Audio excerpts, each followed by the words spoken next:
My faith journey started pretty early on. Growing up, Christ was all around me, and between Sunday services, playing as Mary in my school's nativity performance, and yearly church summer camps, I was rooted in Scripture from a pretty young age. While my journey started early, it also abruptly paused around 10 years ago, and life just kind of happened. School got busy. Summers were filled with basketball tournaments and basketball camps instead, and my faith became kind of blurry. 2 months ago, a conversation with my roommate Haley changed everything and lifted that pause in my faith. She asked me about my faith story. And even by the question, I felt an overwhelming amount of emotions. I didn't really know where to begin.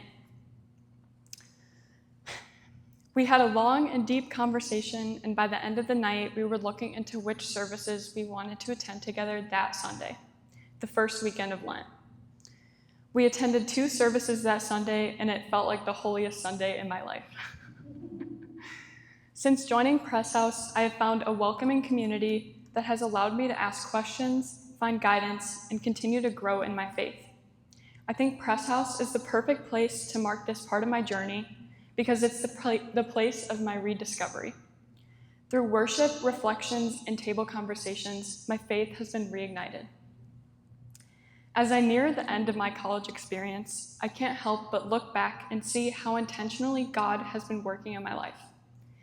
Even in the moments that felt uncertain, He was guiding me. For example, when searching for an apartment, I applied for random roommates. As I look back on this, I truly believe that wasn't random at all. God placed my roommates, but even more specifically, Haley, in my life with purpose. God used that relationship to lead me back to Him, to challenge me, and to remind me of the faith that had always been a part of me.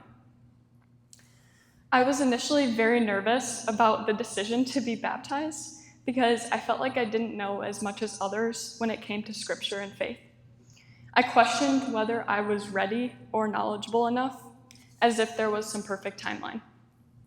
But I've come to realize that faith isn't about having every answer or being able to recite the Bible perfectly. It's about having a genuine and eager relationship with God. While I may not know everything, I do know what His love feels like and how it is present in my life. I know God will meet me right where I am, and that has given me the confidence to take this step. To me, that connection is more than enough to step into His grace and be embraced by His love. I have chosen to be baptized because it represents a meaningful turning point in my life, a way to mark the beginning of a renewed chapter in my relationship with Christ. There was a time when my faith felt very distant, but coming back has been intentional and personal. Baptism for me is a declaration that I am choosing to step forward into my faith and grow in it with purpose. It is my vow to trust God in every season of my life, remain open in His guidance, and reflect His love to those around me. The most meaningful word to describe the sacrament of baptism for me is potentiality. Potentiality is the sum of my entire journey put into a singular word. Even though I came back to my faith later, I trust that my potentiality lies in the life ahead of me, growing alongside God. I know there is so much in store for me in this journey, and baptism feels like the beginning of stepping fully into that with purpose and trust. Another word that I had thought of many times during my faith journey is renewal. Baptism to me marks the renewal of my faith after the long intermission. Renewal reminds me that God meets me where I am, not where I think I should be. Baptism reflects the grace that allows me to grow, learn, and continue building my relationship with Him over time. It is a sacrament that acknowledges both where I have been and where I am going. As I take this step, I do so with a renewed sense of purpose and hope for the future. I am accepting this invitation from God today and every day to be welcomed with open arms into a space that provides me comfort and joy. Thank you.